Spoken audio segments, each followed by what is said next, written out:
Good afternoon. I want to thank everybody for logging in and calling into today's webinar where we're going to talk about how to hold rental property in an IRA account, which is a concept that is familiar to some that have already maybe engaged our services or the services of other custodians to make rental property as part of your IRA account.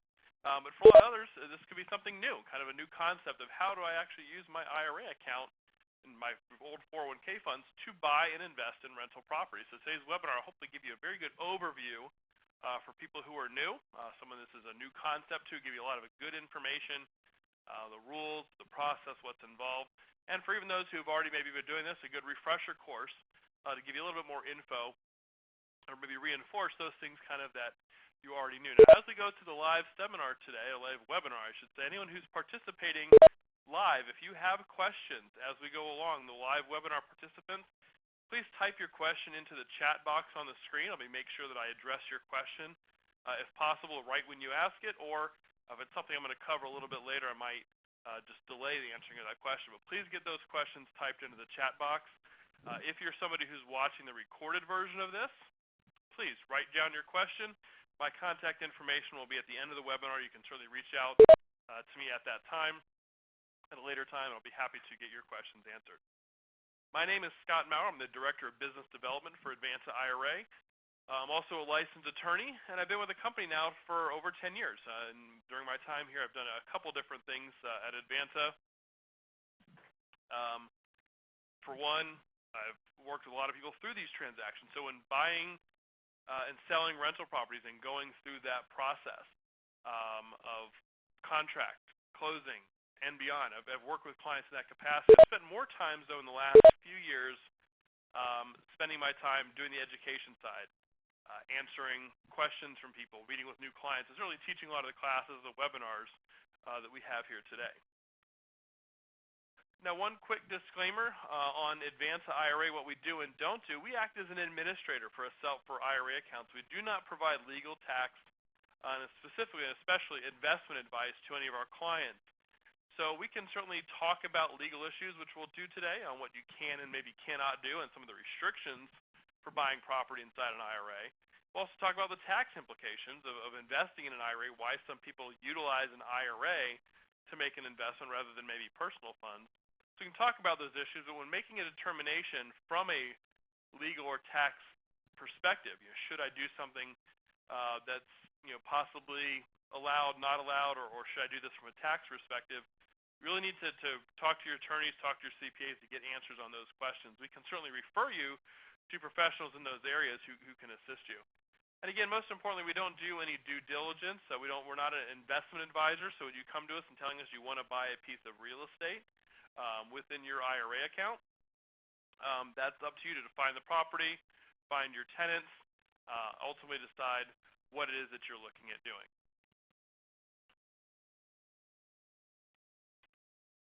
Just a quick background on Advanta IRA. We are, again, a self-directed IRA administrator, meaning we hold only qualified money. Basically IRAs, old 401k accounts. We can't hold anybody's personal savings. So we hold any qualified money, and the only thing we do is administer that and act as a record keeper. So when someone's buying a piece of real estate or they're buying into a private note or private placement, our job is to make sure the documents get titled correctly and that money flows properly from the current custodian to Advanta and then Advanta ultimately into the investment. And keep the records should the IRS ever look at your IRA account, look to make sure everything's being handled correctly. We have those records that document all the funds in, all the funds out of the IRA account. I think the advantage of working with our company and what we do is that we do have a kind of a local feel. For individuals looking for a better customer service experience, I really think that is one of our strengths, if not our number one strength at Advanta, is in how we deal with our clients and being very responsive to them. We have an account manager system that ensures each new client gets assigned to one particular individual in our office who will be tasked with helping that client all the way through their investment and beyond. Again, not all custodians do that. And I think that really gives our clients a better customer service experience that makes it feel like they really know the person with whom they're working with. So a lot of people, again, some people maybe on this call are relatively new to self-direction, and of course, a lot of people haven't even heard about self-directed IRAs in general, for the most part. And why is that? I think the biggest reason in talking with individuals who set up accounts or who call our office and saying, "Hey, I'd like some more information. I didn't know this was possible," is simply that most individuals, their retirement funds are coming from an old 401k plan, maybe another employer-sponsored plan, an IRA with another firm, and the accounts held with those firms, those firms, the Fidelities, the Schwabs, the Morgan Stanleys of the world, are not going to tell their clients that they can invest in these alternative assets. They're not going to advertise that you can hold real estate or hold notes or private placements inside an IRA because it's not something that they specialize in. It'd be like going to McDonald's and upon going up to order your food, they tell you, "You sure you didn't want a taco today? Are you sure you didn't want a sub sandwich today?" Doesn't make sense in that vein because it's not something McDonald's is going to be able to provide you. They're not going to be able to give you a taco or give you a sub sandwich. So same kind of thing here. When you have a account with a brokerage firm, they're really going to only tell you about what they particularly will hold and sell within the plan. IRS regulations do allow for a much broader range of investments. They just do not. IRS does not require that every custodian hold every potential investment. And we're going to talk, say, primarily about buying real estate and investing in real estate. We're not going to get into notes, private placements, checkbook IRAs, anything like that. Let's talk about kind of renting and buying rental property, just for a regular individual. What it looks like, what the general process is, which I don't think is going to be anything surprising to anybody on the call. A lot of people probably purchase real estate in some form or fashion in their life, whether it was for investment or personal use. In this case, you have Susan. Finds an investment property, works with the seller, negotiates a purchase price, when she's looking at acquiring that property. She reviews and signs all the documents to enter into contract to buy that particular property. She works with a realtor, a title company, the closing attorney, to get through that process, maybe working with a mortgage broker to help her secure financing, or maybe some private lender to finance a particular property. Ultimately, the closing gets completed. So the mortgage company wires their money, Susan wires her funds from her personal account, and purchases the property as a personal investment, something that she's going to hold in her name or maybe in an LLC. And then ultimately, after the purchase, she's going to determine who's going to rent the property. So obviously selecting her tenants, and also importantly, selecting the terms of any lease. So she's going to rent this property out to another individual. What are they, what's the monthly rent? What are the provisions? How long a term is it? Et cetera, that go into making that lease. As far as any expenses, any taxes, maintenance, insurance, items that come up, Susan's just going to simply pay those out of her pocket. And she will also receive and deposit the rents into her account. So ultimately, Susan is taking care of a lot of the activity. That money is going in and out of Susan's account. Again, this is not, I don't think this slide is news to anyone. This is definitely not earth-shattering, but it's an outline again of what happens when Susan buys a property personally. Just keep this in mind. We're going to contrast this in a few minutes with what happens if Susan had decided to make this purchase instead using her IRA account, and what the relationship and what each party will be involved in at that time. Now, the three key things I'd like for everyone to make sure they try to take away from today's seminar. One, certainly that any IRA or any old employer's plan, if you have an old 401k, 403b type plan, any of those plans qualify to be self-directed. Okay, so you're thinking, I have money in a retirement account. I wonder if these funds will be eligible. I wonder if I can use this money to buy a piece of real estate. Any IRA account that you have in any form of employer plan that you have will qualify. With a self-directed IRA, it's also important for you to take away and remember that you choose the investment. It is not an investment advisor telling you what they think you should be invested in, or by running an analysis of your profile, what the best investments for you are. It's for you yourself saying, I want to make this investment. I want to make this purchase. You are in control. Lastly, when you make an investment within an IRA account, it's important to remember that all expenses are paid by the IRA, and then all of the income that is generated by the investment is received back into the IRA. And again, some of these points will all be a little more evident as we go through the presentation today. Now again, what are the two main reasons people look to an IRA to invest in real estate? I think one of the biggest reason that's been true over the years for many clients is simply that their IRA, their old 401k plan, is a new source of capital. Okay, so they're looking to acquire an investment, again, whether it be a rental property, whether it be rehab, private placement. They simply look at their IRA and said, hey, I didn't realize that money could be used to make this investment. So I've kind of unlocked now a new source of income, a new source of capital that I can use to purchase and make these different investments. So someone might have 10 rental properties they own personally. The IRA is just a different mechanism for them to simply buy a new property. So it's a new source of capital. For many other clients, investing within an IRA account is the nature that when you invest through an IRA, that it happens either tax deferred or tax free if you have a Roth IRA account. So as in this case, an individual buys a piece of property inside their IRA account, they are not going to pay taxes now on the income that is generated, on the profits from any sale that occurs. All of that income is going to be generating back into their IRA on a tax deferred or possibly, like I said, tax free basis if it's a Roth IRA account. So that's attractive for individuals who don't need the income now, don't want to have to pay taxes now. They're already in a higher tax bracket. Let's put this money off. Let's put it in the IRA and grow that account. Now, a third reason, not on this slide, I think that we've seen a little bit more often over the last few years, individuals like the fact when they're investing, especially when it comes to real estate, investing in a hard asset. They have their money out of the stock market, away from the forces of what's going on in those particular markets and those domains. They can see it, they can touch it. It just makes individuals feel safer and more comfortable to hold real estate within their IRA account. Now, the real estate can take any form. It could be raw lands, it could be commercial property, it could be a property you're looking at buying for rehabs and flip. I mean, again, today's presentation is more on rental real estate itself, but you could be doing a shorter term deal within your IRA.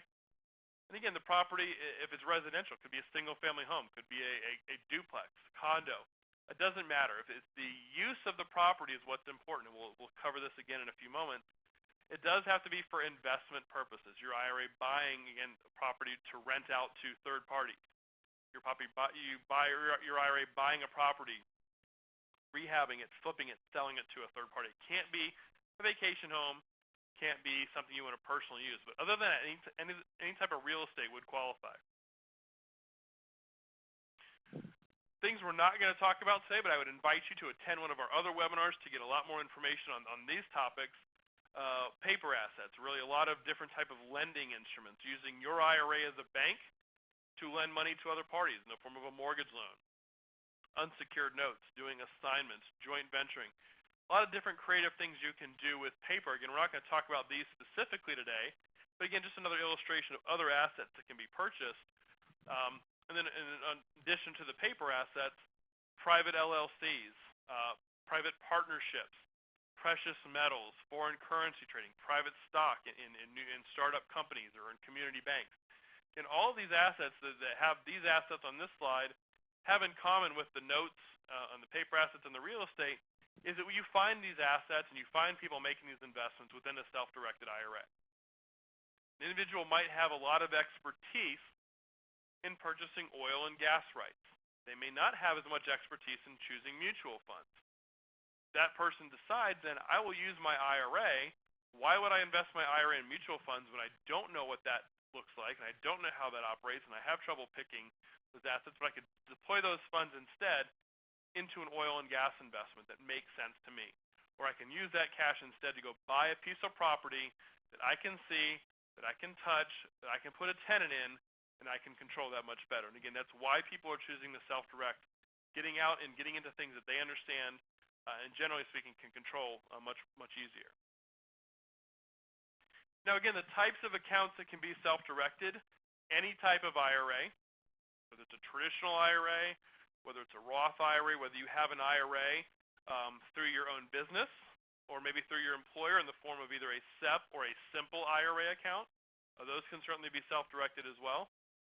We also offer, if you do own your own business and you're a sole proprietor, you can set up what's called an individual 401k or a solo 401k plan that enables you to sock away more money. The differences between a lot of the plans on this list, the different types of IRAs and the 401k, are your contribution limits and how much you can put in in a particular in a given year, and a lot of that depends again on where you're working, who you're working for, if you own your own business, etc. So any type of IRA can be self-directed, and again, any type of old employer's plan. So you worked for a company, you worked for the government, you have a 401k or a 403b plan. Once you leave employment, you can roll those monies out of that 401k or of that 403b into an IRA and in turn self-directed. Current employer plans, generally speaking, do not qualify, and that's because when you're currently employed at a company or with the government, they can restrict your ability to move funds from that 401k into an IRA. They can require you to keep the money there as long as you are employed there or until you reach age 59 and a half. So current employer plans, generally speaking, no, although you can always call your administrator of that plan and find out what your options may or may not be. Now, as far as contribution limits, again, this is where a lot of the IRAs differ, is in how much you can contribute in a given year. This are the limits for 2016. And a lot of these numbers here are unchanged from 2015. The IRS did not make any adjustments for coming into 2016.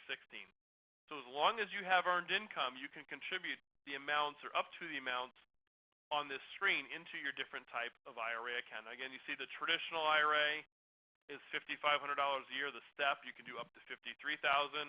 The simple IRA, if you're self-employed, you can defer upwards of $12,500 plus an employer's match on top of that. So again, the difference is there's different formulas involved, and what I recommend to anyone who's looking or considering one of these types of an account, give me a call. I'll be happy to talk about what your situation is, what you may or may not qualify for. Also be a discussion you might have with your tax advisor and find out from them. I'm currently self-employed. Here's my income. Which one of these accounts is going to give me the biggest bang for buck in what I'm trying to do and put money away for retirement? Now, the Roth IRA account is the one account on this that's much different from the rest, and that all the earnings within a Roth IRA actually accrue tax-free. So as you invest and reinvest through a Roth IRA, you're actually building tax-free income because you're not getting a deduction up front. Now, with the traditionals, the steps, and the simples, and a lot of 401ks, when you put money into those accounts in a given year, the IRS will allow you to take a deduction on your tax return and save you money now on your taxes in exchange for you're going to pay taxes down the line on whatever that account grows to. The Roth IRA works the inverse of that. You put the money into the Roth, you do not get a deduction. Therefore, when you pull the money out in retirement, it actually comes out to you tax-free. So again, I'll be happy to go into more details on an individual basis with people on these different types of accounts. I would draw your attention to the fact that April 15th is approaching. If you have not yet made a contribution to a traditional or Roth IRA for 2015, you actually still can make that contribution. If you get it in by April 15th, you can still make that contribution for 2015. And also, since it's now 2016, you can make those contributions as well. So if you have money in one of those types of accounts, one of the questions that we would face that people have is, how do I get that money moved over? I want to buy rental property. I want to found a piece of property, want to get it going, want to get it purchased, have my IRA growing with the rental income. How do I get the money from where it's currently at to an IRA that is going to allow me to buy, and basically do a self-directed IRA that's going to allow me to buy that particular piece of real estate? First mechanism, most common way that we see money moved in advance, there's usually two common ways, is via transfer. A transfer is moving money from one IRA custodian to another IRA custodian without the client touching the funds, without taking possession of the money. It's accomplished by the individual filling out a form that we then sign off on and send to the other custodian, the brokerage firm or the bank that's currently holding your funds, and they then wire or send us a check of those funds via that transfer process. It's a non-taxable, non-reportable event. The funds come directly into the IRA with us, and then once those funds are here, you tell us what to invest in. Since this money that never touches your hands and it's not reportable, you can transfer money between IRAs as often and whenever you'd like. Probably the second, most common way that we see funds moved comes via a direct rollover. Now, direct rollover is similar in a sense to a transfer, and that there's no tax consequence, there's no reporting that's really done for the client in this instance. But a direct rollover is when you take money from an employer-sponsored plan, like a 401k, the 403b, 457s, the thrift savings plans, moving that money into an IRA, again, without touching the funds. So the money goes directly from your old employer's plan into the IRA, doesn't touch your hands. Again, it's a non-taxable event. Money gets moved over and then turned for you to self-direct. Process a little bit different is in order to initiate a direct rollover and to get that money moved, the 401k plan owner themselves has to contact the administrator and request this process be done. There's no form that Advanta will send to them to have the funds come. The individual themselves has to actually do that. So again, there's no tax consequences to doing a direct rollover, and you can do as many direct rollovers as you'd like depending on how many different employer plans that you have to move money from. Last way of moving funds, we don't see this very often because we do discourage individuals from moving money in this fashion, but it is possible to move money by an indirect rollover where you personally take possession of money and of cash from your IRA or your employer's plan, put it in your own bank account, and as long as you move that money within 60 days to another IRA or another qualified plan, you will avoid any tax consequences. So you can actually request, say, a distribution of $100,000 from your IRA at Fidelity.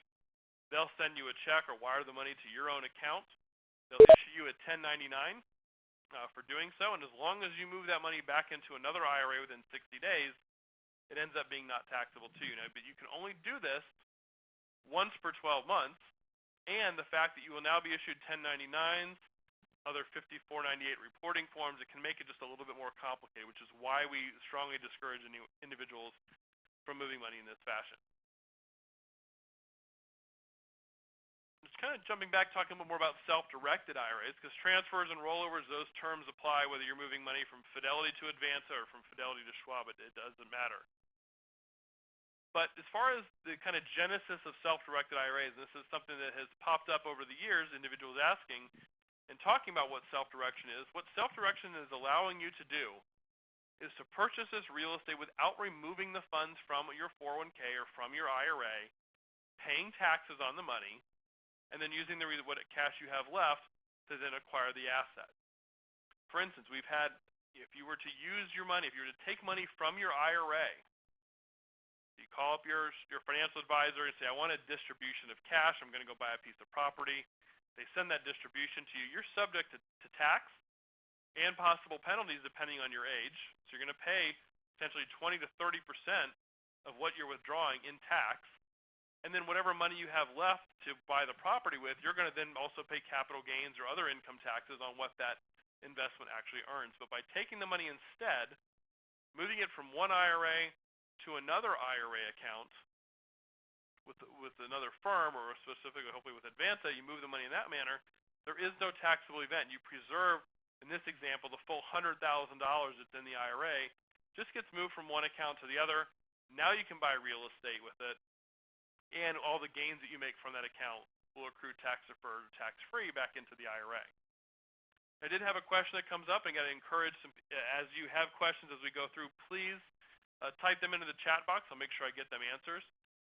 Question is, are transfers free of charge with Advanta? The answer is yes. If we were transferring money in, the only fees that we would have to move money into Advanta would be related to administratively if you have us overnight a request to another custodian if they require the original transfer form.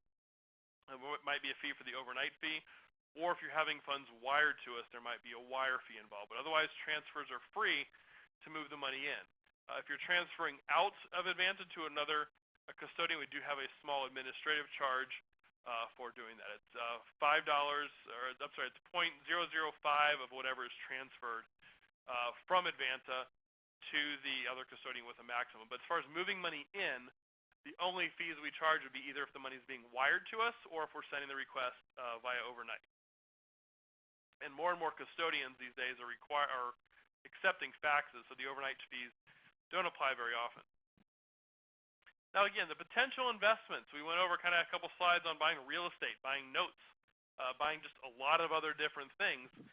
And the reason why I can't give you a list that shows you all of the possible investments within an IRA account is really because the IRS, when they started IRA accounts, simply said there's a couple things that you cannot invest in. There's going to be two prohibited investments that you cannot make within an IRA account. You cannot buy life insurance, and you cannot buy collectibles. These are the two prohibited investments you cannot make within an IRA. So again, when the IRS created IRAs in 1975, these are the two things you cannot put your money into with an IRA account. They didn't say you can buy stocks, you can buy mutual funds, you can buy real estate. They said you can't buy life insurance and collectibles. They're the only two types of prohibited investment. And I just had a couple more questions pop up, so I'd like to go ahead and get those answered. One question was, one cannot have both a current 401k with your employer and contribute to a Roth IRA. Is that correct? The answer is it will depend. If you have a current 401k plan with your employer and you're contributing to it and they're contributing to it, you may be eligible to also contribute to a Roth IRA, but your ability to contribute to that Roth IRA will depend on what your adjusted gross income is. Okay, so you'd have to check with your CPA and see where you fall with your adjusted gross income. If your income is too high, the IRS will not allow you to then make that contribution to a Roth IRA, and that's actually usually regardless of whether or not you have an employer-sponsored plan or not. Next question came up, is there a penalty to withdraw a Roth after age 63? There is no penalty. Once you reach age 59 and a half, with any IRA or retirement account and you pull funds out, there is no penalty. The IRS does impose a 10% penalty on anyone under the age of 59 and a half. After that point, you may, though, be subject to tax. If you have not had a Roth IRA for at least 5 years, so you started a Roth IRA when you were 60, and you're now 63, you haven't met that 5-year threshold, you may be subject to some taxes on the monies you pull out from that Roth. But if it has been more than 5 years, and you're over the age of 59 and a half, everything you pull out of the Roth at that point would be tax-free. Next question came up, said, do I have to set up an IRA in order to roll over from another IRA account, or can I roll over an IRA into a newly established 401k? Moving money from an IRA to a 401k, okay, again, just to back up, moving money from IRA to IRA, no problem. Moving money from a 401k to an IRA, no issue there as well. But if you're looking to move money from an IRA into a newly established 401k, you would have to check what the rules of the 401k are. If the 401k plan will allow for movement of funds from the IRA into that plan, then you can certainly do it. So you'd have to check with the administrator of the 401k plan to see whether or not that's going to be permitted or not. The 401k plan that we have at Advance to IRA does allow for movement from an IRA into a new 401k. So again, depends on who held that 401k and where that's at. Question came up, say, what if we have a property that was our primary residence, which has now been quitclaimed to an LLC and no longer their primary residence, have the renter with an option to buy? Would this be prohibited? I'm assuming moving that into an IRA account. That kind of leads into kind of what we're going to talk about here on our next few slides. So I'll go ahead and bump through and get that question answered. The IRS prohibits you, okay, again, not only from if you're buying real estate, it has to be for investment purposes, but the IRS also does have restrictions on who can your IRA buy property from or who your IRA can transact with. For your IRA account, the disqualified persons include yourself or your spouse, your parents and grandparents, your children and grandchildren, as well as any spouses of your children or grandchildren, so your son-in-laws and your daughter-in-laws are also considered disqualified persons. And they also then extend that to any business or entity that is owned or controlled by one of those parties above. So the IRS again says you can't buy life insurance and you can't buy collectibles. You can't buy a property that you're going to want to live in or going to want to use. Additionally, your IRA cannot buy that property or transact with certain disqualified persons. So to answer the question that just came up about a piece of property that is no longer a primary residence, unfortunately, it's still owned by the individual through an LLC as a rental property. It cannot be transferred into an IRA because the LLC that is currently entitled to that property is a disqualified entity. It's an entity that is owned or controlled by one of those parties. And again, there might be some more facts involved in the actual question, but if what I'm taking at face value, what I see, it would not be allowed. I mean, there could be other factors in there, but it looks like that would not work. So again, the IRS says you can't buy life insurance and you can't buy collectibles, and you can't deal with and can't transact with these disqualified persons. Now, the disqualified persons for your IRA include, the transactions that would include your IRA buying a piece of property from your son. Your son's disqualified, your IRA is trying to buy it, not going to work. Your IRA owns real estate. So your IRA bought a property from somebody who is a third party, but you're now looking to lease it or rent it to your daughter. She's disqualified. You cannot do that transaction. If your father's IRA wants to lend money to you or to your son, again, in that lineal chain, for his IRA, you and your son are disqualified parties. If your IRA buys property and hires your son to do the rehab work, your IRA cannot pay your son and transact with your son to purchase that particular property. Your IRA makes a down payment for a property, and you personally sign the mortgage guaranteeing, basically lending your personal credit for the benefit of your IRA. That's prohibited as well. Now, we'll go through a case study at the very end today of someone using leverage, using a non-recourse loan to actually buy a piece of property and showing how that can work. It's tricky. I wouldn't say it's tricky. It's just not very common that we see it done, but it is allowable. We'll go through that scenario. Lastly, if your spouse used their IRA to buy a piece of real estate, have already closed on it, they cannot then transfer an interest to your IRA at a later date. So they've already purchased, gone through closing, decide later, let's divvy up this property between our accounts. That's not going to be allowed. What is permitted, and we'll talk about this in a case study, is possibly partnering on that deal at the outset, actually having both IRAs buy the property initially as partners. Some people are surprised to learn that brothers and sisters, aunts, uncles, cousins are not disqualified individuals, although we would caution you, if you're going to be dealing with individuals who aren't disqualified, whether it's family, some family members or not, you still should be using your IRA to deal on a fair market basis, or fair market value, arm's length type transaction basis. If you're not doing that, the IRS may question you as to why you are doing that transaction. If I am lending money to my sister at 2%, when she would go to a bank and have to pay at least 5, 6, or maybe even higher depending on her credit, the IRS would wonder, why am I doing a 2% loan? If it's because I am trying to do something nice for my sister, and I therefore am now getting a benefit from doing the investment, even though it's not a monetary benefit, still be looked at as being prohibited. So be very careful when you're dealing with people who are not, even if it's family members who are not technically disqualified, still want to make sure you deal with them on an arm's length basis.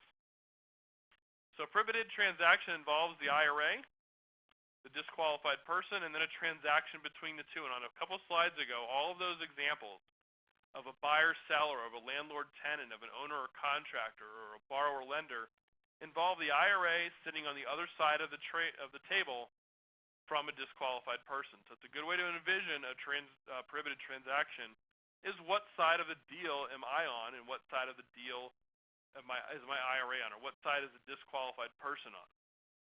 If it's on opposite sides where you're staring across the table as one side a borrower, one side's a lender, one side's a buyer, one side's a seller, that's going to be prohibited. If, however, your IRA and the disqualified person or disqualified entity are sitting on the same side of that table, so you are a buyer and your IRA is also a buyer from a third-party seller, that's considered partnering. That certainly may be possible. And again, we'll go through some case studies on that here in just a moment. Just some other quick considerations, and I will get to a couple other questions we had pop up. Again, dealing with brothers and sisters and other family members for less than fair market value could still be prohibited. You cannot use a middleman between your IRA and someone who's disqualified. So if I can't sell a property personally from my own LLC into my IRA, it would be prohibited for my LLC to sell it to my friend and have my friend in turn sell it back to my IRA if my intent is to get around the rule.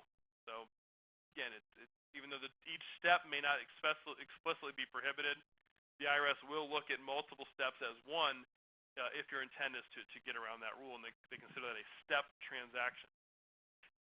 As I mentioned, you cannot use your IRA-owned asset for your own benefit or enjoyment. So when we're talking about real estate, it's buying property that you wish to live in, which as a primary residence, vacation home, secondary, use it every now and then because it's on the beach.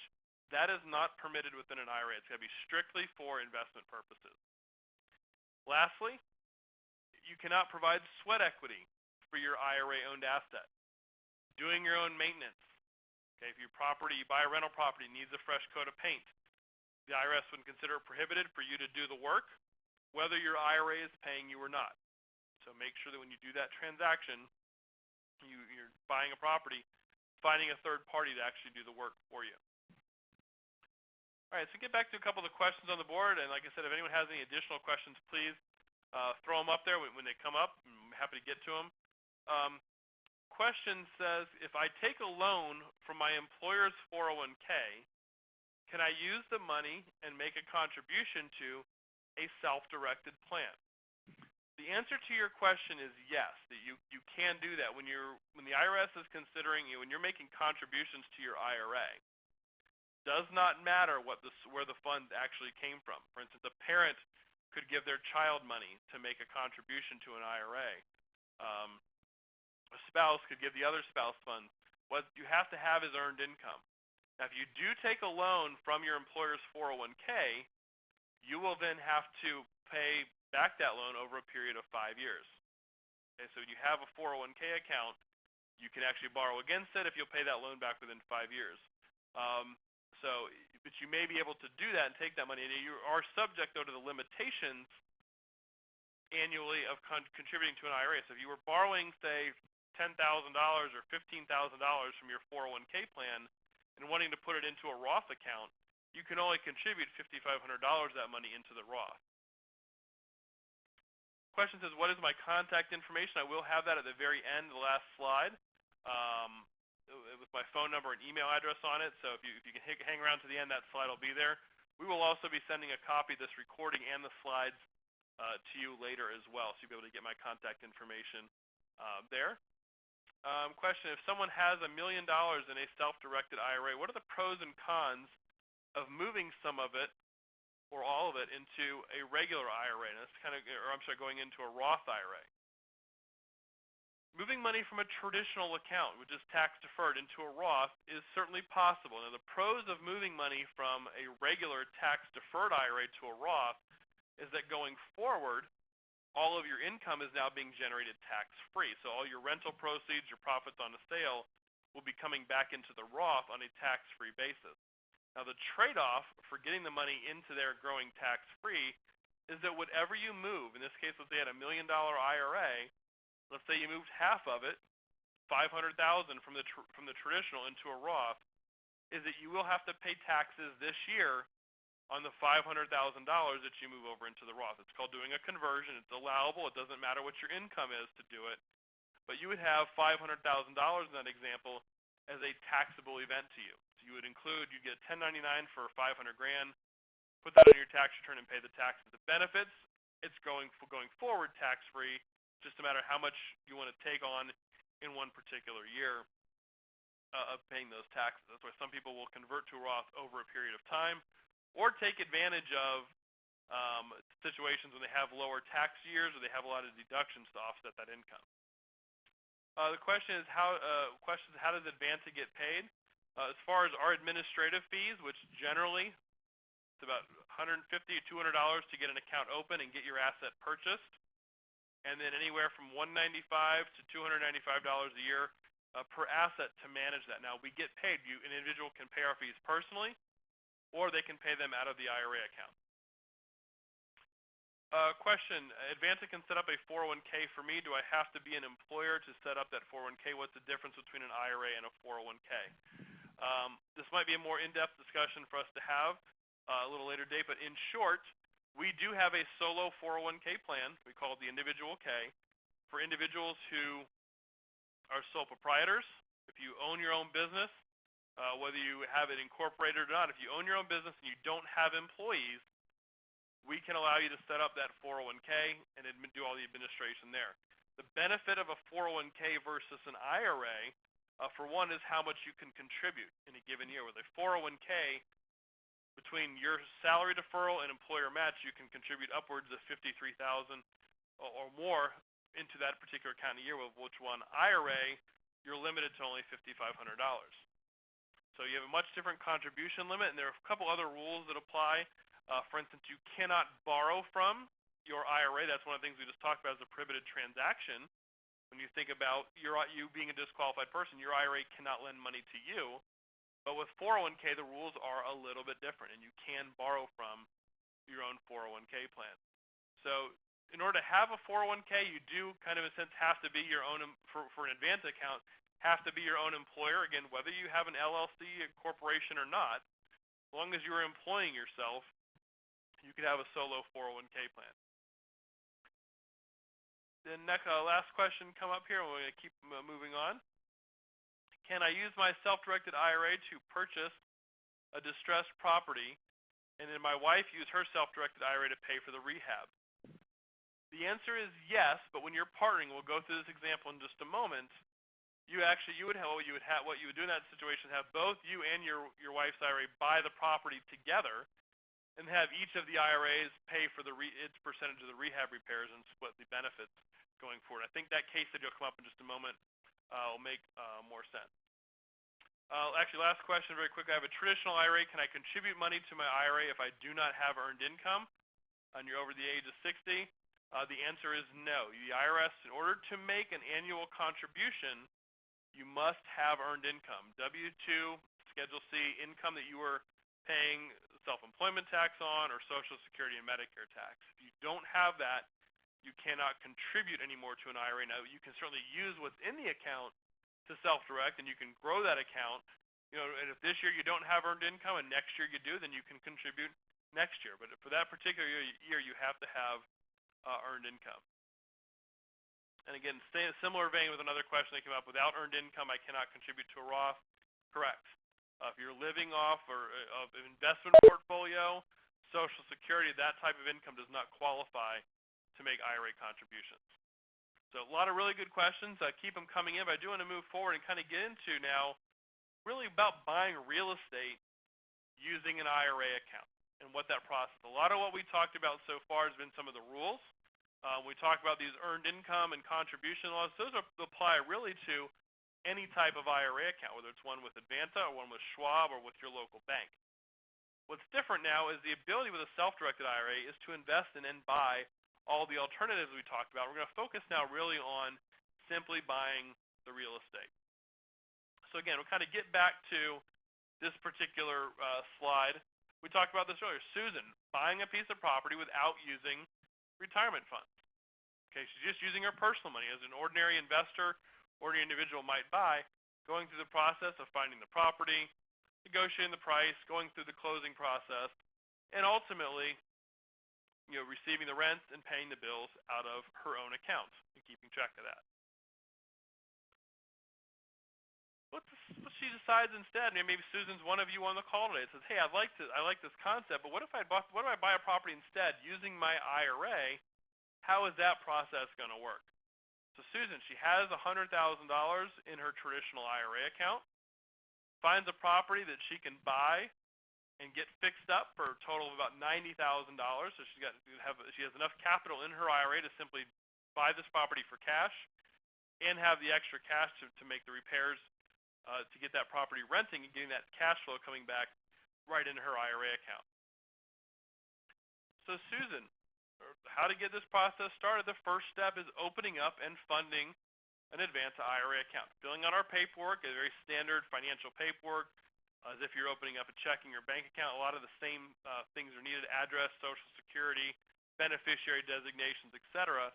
And of course, in this case, filling out a transfer form that we will send to her current custodian to have that money moved over to us so that she can deploy that into an investment property. And again, it's up to Susan whether she's buying it through her IRA or not. She still has to find the property. Again, at Advanta IRA, we do not suggest, we do not advocate or solicit people to buy particular properties. It's going to be what Susan finds that she wants to buy and making an offer to purchase. So she's going to decide what am I willing to pay for this property, when do I want to close, and making the offer. And when she makes the offer to be made in the name of her IRA account, so the name on the buyer's name on the contract will read Advanta IRA for benefit of Susan's account and her account number. Ultimately, she will send the contract to us along with a form we call a purchase authorization form, letting us know who's the title company, who's the attorney handling the closing.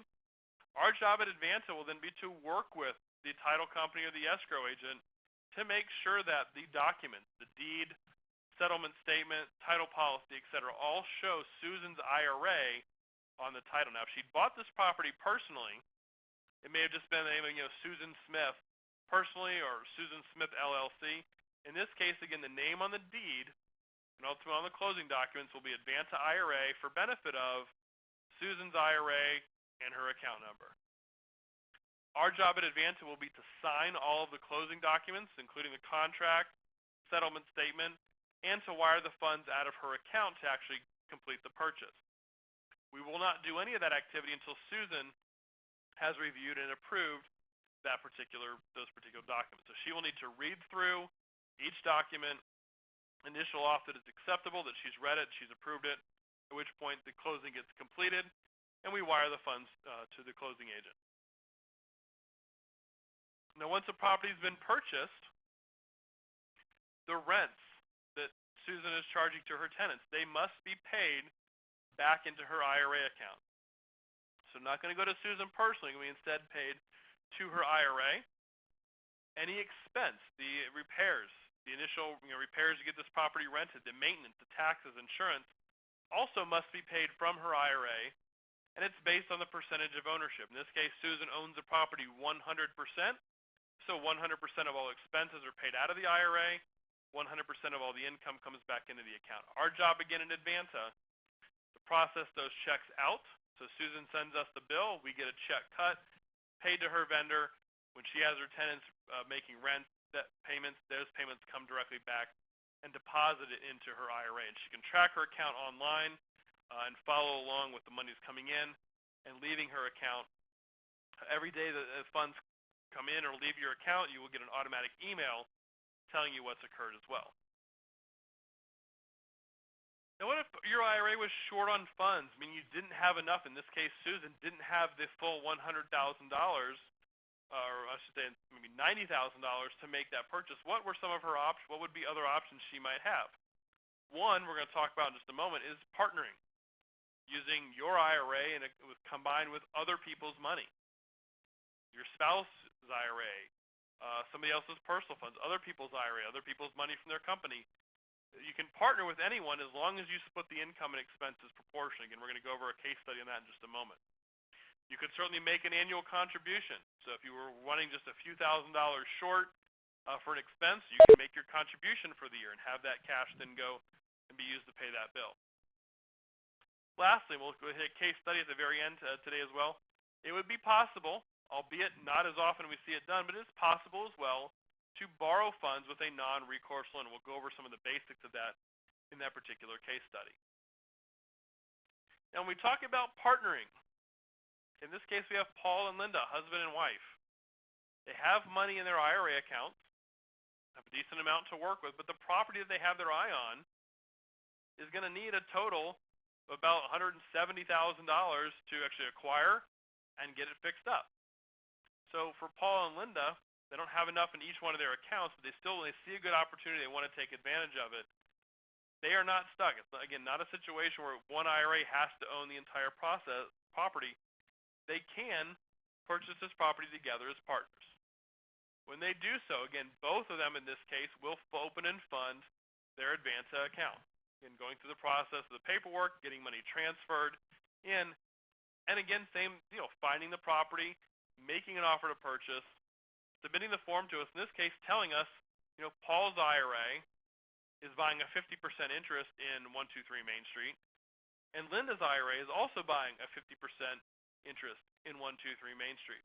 Our job, again, will be to work with the title company or the attorney handling the closing to ensure that all of the documents, the contract, the deed, the title policy, the settlement statement, show both of their IRAs and the percentage of ownership between the two. The account manager will then work with Paul and Linda to make sure that they have both read and approved all of the closing documents as well. So in this case, we would need both Paul and Linda's signatures on the documents stating that they both approve, at which point we will wire the funds to the closing. So on the actual closing documents, the deed would show advance IRA for benefit of Paul's account and advance IRA for benefit of Linda's account and the percentage interest that each IRA is going to own. Now in this particular case, it is 50-50. It does not have to be. If one of their IRAs, let's say Linda's IRA, had more money in it than Paul's, Linda could own a larger percentage of the property, but then the expenses and income will be split according to that percentage. So the percentage that when you're partnering, using your IRA to partner, the percentage your IRA will own is based on what comes from your IRA, what percentage of the total comes from your IRA. No more, no less. So if they each own 50% of the property, then they will have to receive 50% of the income, and each IRA will pay 50% of every expense as well. All right, our last case study we'll go to, and again, as you have more questions, please get those sent over so another one just pop up we'll get to in just a moment. Another case study, using financing. Okay, and again, in the first two case studies with Susan and with Paul and Linda involved IRAs, either one IRA or a couple IRAs paying all cash for a particular deal. It is possible, if your IRA does not have enough cash on its own, to also use financing to purchase a piece of real estate. It's just not often that we see this done because there are some rules involved when you look to leverage your property. In this case study, we have Mike, has some money in his account, wants to buy a property, and wants to get a loan in order to finance the balance. Now, when you're looking at financing within an IRA account and having your IRA make a down payment, again, the IRS will prohibit you as the individual from personally guaranteeing that note. Okay, that's you giving a benefit as a disqualified person to your IRA when you sign personally guaranteeing the loan. So the loan has to be in the form what they call a non-recourse loan, meaning that the lender or the bank lends money to the IRA without the benefit of any guarantees. Okay, non-recourse means that the lender cannot come after the borrower personally for any discrepancy. So if your IRA ceases paying on the loan with a non-recourse loan, the bank has to foreclose on the property. Now, they do have the right to foreclose as the mortgage holder. They can take back the property, but they can't come after the IRA, and especially can't come after the IRA owner for any discrepancy. So not surprisingly, there's not a lot of banks that will do non-recourse loans. There are some that do non-recourse loans in the regular course of their business, so you can certainly find those out. If you're buying from a seller who will do a seller finance deal, that could work too. Again, the key thing with a non-recourse loan is you don't personally guarantee the loan. So getting back to our case study, Mike will use his IRA to put $50,000 down, and then get a lender to lend him on lend his IRA on a non-recourse basis the remaining $50,000. So again, not surprising when you talk about non-recourse loans, the banks want a larger percentage down. When they realize their only option, the loan goes into default, is to foreclose, they want more equity there. The other consideration that you have to look at when you're doing a non-recourse loan is the fact that when your IRA buys a property, uses leverage to do so, you will subject your IRA to what's called unrelated debt finance income tax. Now, in the first two examples with Susan and with Paul and Linda, all of the income derived from their investments will be coming back tax-deferred or tax-free into their IRA accounts. When they sell the property, same situation, no taxes due on that. But when you do leverage, you will subject the IRA to what's called unrelated debt financed income tax. Now, someone asked, do I have a list of these lenders? The two largest lenders who do non-recourse loans are North American Savings Bank. And I think they can be found at www.nasb.com. Again, North American Savings Bank. The second lender that's national is First Western Federal. Again, First Western Federal. If you were to Google IRA non-recourse loans, they're going to pop up, maybe a couple other smaller institutions as well. And again, you can also get a non-recourse loan from a private seller, private individual. It just has to be non-recourse. But those are the two national lenders, again, North American Savings and First Western Federal, that will do that in the regular course of their business. And getting a non-recourse loan, not surprisingly, the fixed rate is a little bit higher than more conventional mortgage rates. So in this case, the loan details for this client is a $50,000 loan, amortized over 30 years at 6%, total yearly payments of a little over $3,500. So the IRA, Mike's IRA, will be leasing the property, getting rental income flowing back into the IRA, and then one of the expenses that his IRA has to pay each month is making that mortgage payment. And a quick calculation of what that tax looks like. Let's say Mike is able to rent this property for $1,000 a month. His total gross rents, $12,000 for the year. Now, $6,000 of that rent that is based on his equity position, his 50% he put down, $6,000 goes back into the IRA, not subject to UDFI. Only the percentage of income that is related to the financing is subject to the UDFI tax. So he's borrowed 50%, so 50% of his income is subject to the tax. And here's a very quick calculation of the UDFI tax and what the impact looks like. Even after using the top tax rate and not taking into account any deductions or depreciation that the IRA would get, after that and after making his mortgage payments, he's returning $5,100 back into his IRA account of the income minus the taxes and minus those mortgage payments each year. So he's still getting a good return off the $50,000 investment. He's getting a little bit over 10%. And his IRA, as it continues to build equity, as he continues, IRA makes those mortgage payments, less and less of that income will actually be subject to that UDFI tax. So financing with an IRA doesn't work for everyone, but it's another option that you might have. If you have enough, large enough percentage to make a down payment, do the UDFI tax considerations and see what your impact and what you'd be looking at the end of the day. Now, to get a couple questions, another answer, we'll move on and kind of wrap up the seminar here in a minute. I'll get to those questions. Again, getting started, we make it very easy. We try to help individuals as much as we can along the way. Certainly in getting the account opened, getting it funded, that's our initial responsibility. And also getting the asset purchased. Again, we can't choose the investment for you, but when you tell us what you want to invest in, we will work with you hand in hand to make sure that investment gets titled correctly, gets purchased, and then do all the record keeping for those assets going forward.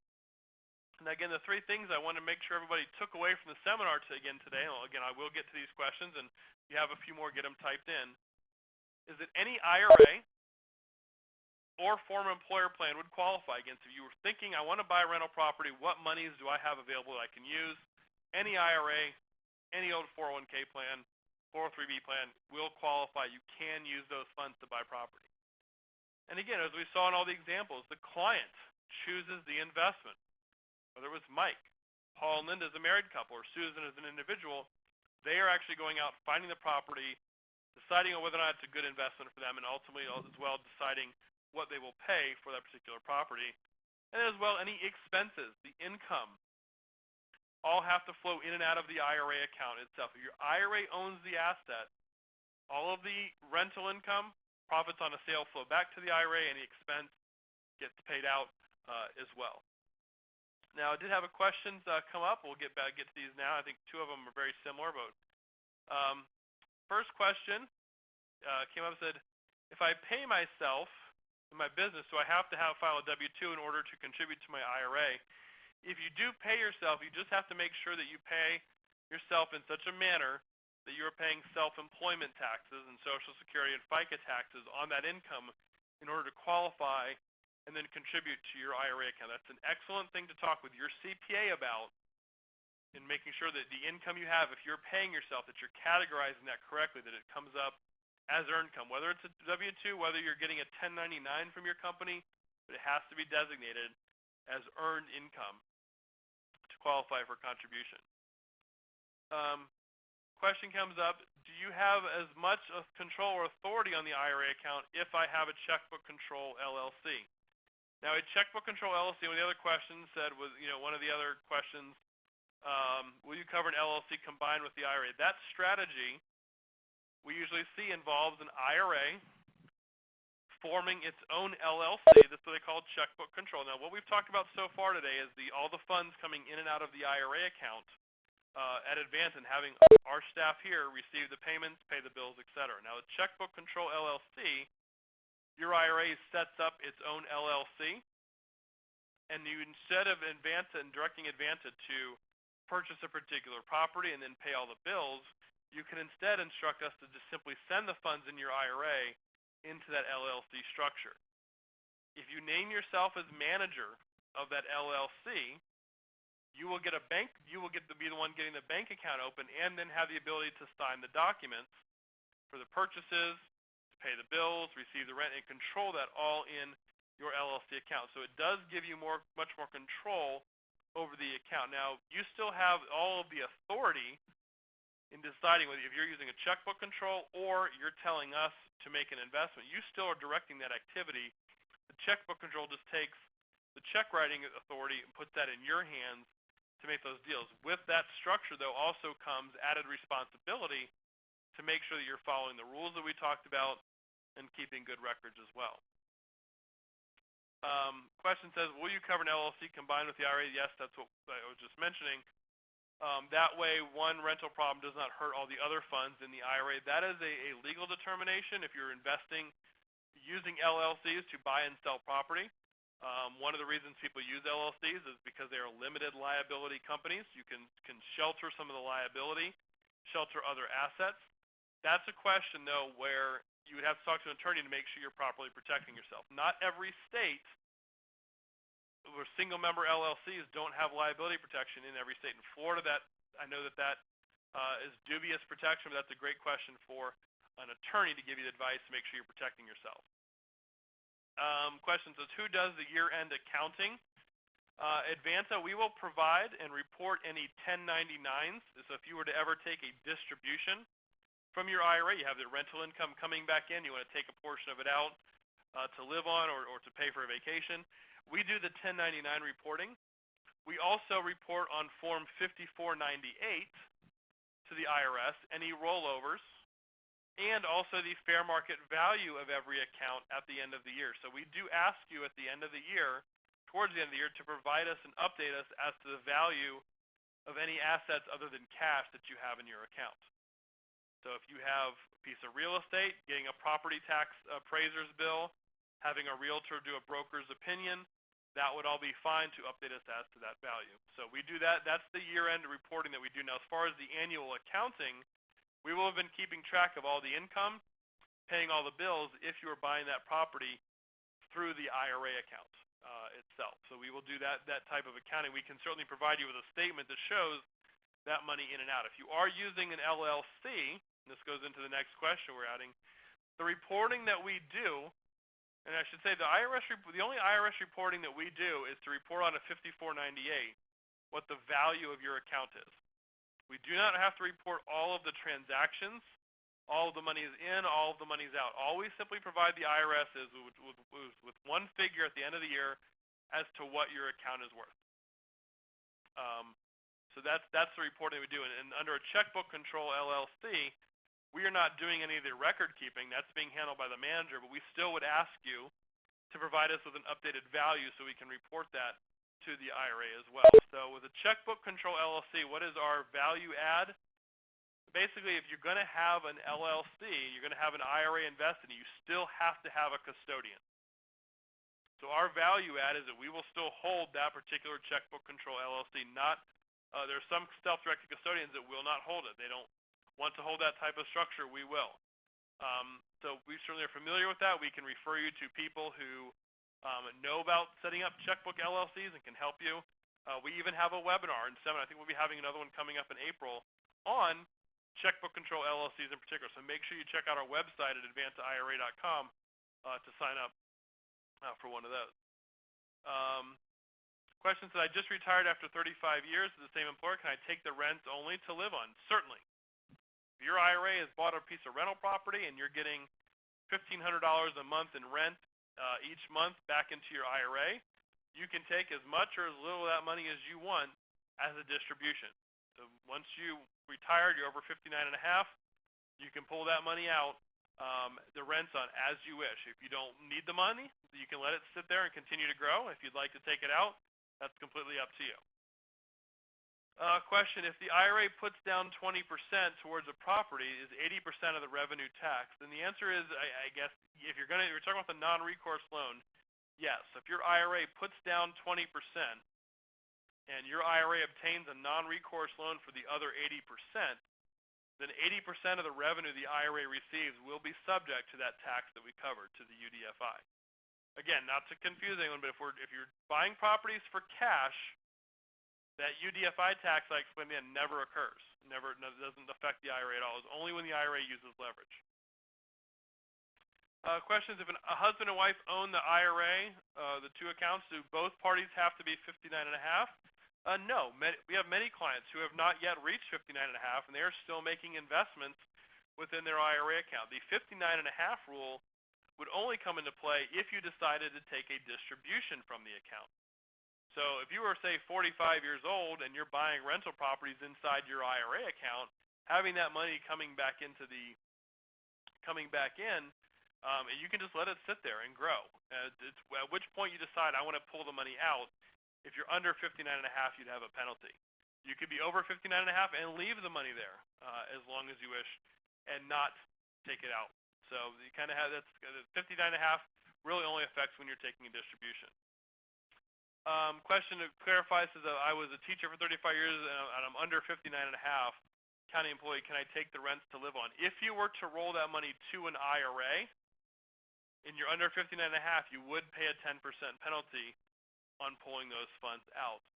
That would be a great question to check with your county administrator who's holding that plan for you currently, and see what their rules are. Sometimes when you're under 59.5, depending on the type of plan you have, you may be able to take money out without penalty. There's also a special distribution rule called a 72T, something, again, I'd be happy to talk to you personally about later, ways you can actually take money out early without paying a penalty. So you can always take the money out. It's a matter of whether or not you pay taxes or any penalties on it.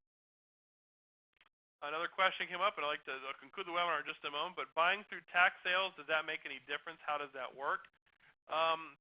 We can purchase property, whether it's at auction, whether it's online, whether it's just normal contract. It's a matter of how that process works is going to depend on probably where or who you're buying the property from. Tax sales, a lot of counties have different processes. Some of them have gone to online auctions and bidding. Some of them have auctions at the courthouse steps. We can work with you, whatever the scenario is, to bid online for you, or you tell us what to do, submit payments online, get cashier's checks to you, or possibly using the checkbook LLC, where you are able to then simply write the check as needed. So again, that question, it depends mainly on who you're buying from and what their processes are, but we can certainly work within that framework. It doesn't matter who we're buying from or where. We can get it done just with enough notice so we can figure out what that process might be. So again, if it's an online auction, it's a little bit easier. If you're buying at the courthouse steps, you usually have to get to us a few days in advance to make sure that we're going to be able to issue you cashier's checks to make those purchases. Again, I promised my contact information would be at the end, and here it is. It's been up for a little while. Please reach out to me by email, by phone. I'll be happy to answer any other additional questions. We had a lot of good questions today that probably I needed a little bit more information to answer more specifically. So those individuals that had those questions, please reach out to me by email, call me. We can go into more details about your personal situation as well. Like I said, we cover a lot of other topics that we touched on today. We didn't really get in depth. In other seminars, other webinars, please go to advanceira.com. Find out about those events, get signed up for them, and also find just a wealth of other information as well on that website. So at this time, just I want to thank everybody again for participating live, and anyone who's listening to the recording. Please reach out to me, and I look forward to talking with you. Thank you.